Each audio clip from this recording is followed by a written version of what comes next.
오늘도 참으로 좋은 날입니다. 오늘은 12월 26일 금요일입니다. 날씨가 무척 춥습니다. 건강관리 잘 하시기를 바랍니다. 그리고 어제 성탄절 잘 보내신 줄로 믿습니다. 오늘은 예레미야 52장 24절에서 34절 말씀을 가지고 머리를 들어 주었고라는 제목으로 함께 묵상해 보도록 하겠습니다. 본문 요약은 이렇습니다. 바벨론 왕이 유다의 대제사장과 고관을 리블라에서 모두 처형합니다. 그리고 르브갓네살이 세 차례에 걸쳐 사로잡아가는 유다 백성의 총수는 4,600명입니다. 여호야긴 왕이 바벨론 포로 생활 37년 만에 에올무로닥 왕에 의해 풀려나 우대를 받으며 남은 생을 보내게 되는 내용입니다. 말씀의 거울로 내 신앙 점검하기 1번을 봅니다. 내가 하나님의 공의로운 심판을 두려워하며 회개해야 할 죄는 무엇입니까? 24절에서 27절을 보면 바빌론 왕 느부갓네살이 예루살렘을 함락한 후 유다의 지도층을 리블라로 끌고 가 모두 처형합니다. 대제사장부터 군지회관, 내시, 서기관, 평민에 이르기까지 72명이 죽임을 당합니다. 하나님을 반역함으로 끝까지 돌이키지 않는 유다의 예고된 심판이 드디어 임한 것입니다. 하나님은 자신의 거룩함을 모독하고 언약을 저버린 백성을 징계하시는 것입니다. 그러나 이런 심판은 나를 멸망시키시려는 것이 아니라 나를 구원하시려는 계획인 줄로 믿습니다. 그래서 내가 하나님의 공의의 심판을 두려워하며 회개해야 할 죄는 무엇입니까? 라고 했을 때 구원은 두렵고 떨람으로 이루어 가라고 했습니다. 유다의 지휘관 내시 고관들이 죽임을 당한 것은 하나님의 말씀에 순종하지 않았기 때문인 것입니다. 우리도 마찬가지죠. 하나님의 말씀에 순종하지 아니하면 공의로운 심판을 피할 수가 없는 것입니다. 그래서 우리는 회개할 죄가 있다면 바로바로 회개해서 늘 하나님 앞에 죄사함을 받고 복된 인생을 살아갈 수 있기를 축복합니다. 2번을 봅니다. 내가 겪는 고난을 하나님이 정확히 알고 계십니까?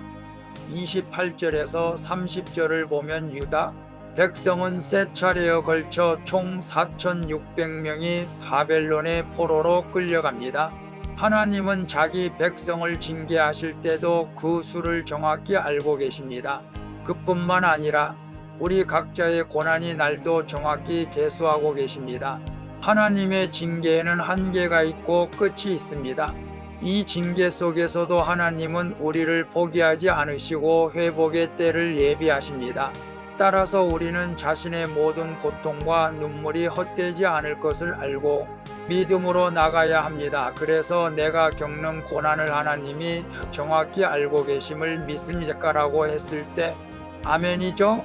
하나님은 우리의 머리털까지도 세시고 우리의 모든 이름도 기억하고 계십니다. 여러분이 듣는 고난을 하나님이 정확히 알고 계신다는 뜻이야. 왜 내가 고난을 받고 있는지라는 것을 깨닫는 자가 복 있는 자입니다. 그것은 여러 가지 경우가 있는 것이죠. 말씀에 순종하지 않는 경우도 있지만 때로는 하나님이 고난을 통해서 더 강한 믿음으로 나가기 위한 것인 경우도 있습니다. 그러나 중요한 것은 나의 고난을 하나님께서 알고 계신다는 것입니다. 그래서 우리는 어떤 고난에서도 낙심하지 말고 절망하지도 말고 주님을 바라보게 된다면 우리는 얼마든지 다시 시작할 수 있는 하나님의 능력이 임할 줄로 믿습니다. 3번을 봅니다. 하나님이 나의 머리를 들어주시기를 간구하며 기다리고 있는 일은 무엇입니까?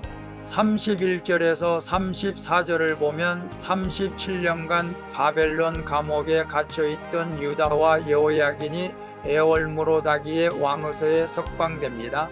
머리를 들어주다는 표현은 죄인의 신분에서 해방시켜 명예를 회복하겠다는 뜻이죠. 아무리 깊은 절망의 구쟁에 있을지라도 그곳에서 회개하고 기다리면 하나님이 자신의 때에 우리 머리를 들어주시는 것입니다. 또한 다윗의 후손인 여호야인을 통해 메시아 계보가 이어지듯이 나의 모든 고난도 구원의 역사로 이어지는 것입니다. 그래서 하나님이 나의 머리를 들어주시기를 간구하며 기다리고 있는 무엇입니까? 라고 했을 때 오늘 여러분 원하지 않는 고난과 어려움을 겪고 있습니까?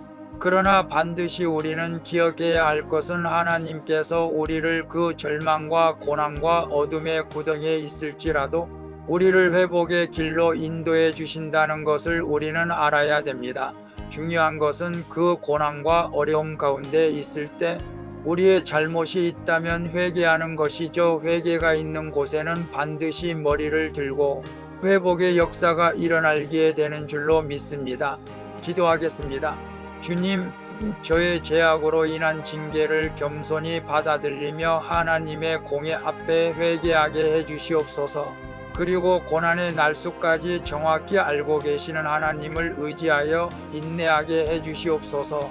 주님, 때가 이르면 저의 머리를 들어주실 하나님을 바라며 오늘도 소망 가운데 살게 해주시옵소서. 나의 소망이 되시는 예수 그리스도의 이름으로 기도합니다. 아멘. 오늘도 수고하셨습니다. 사랑합니다. 축복합니다. 샬롬.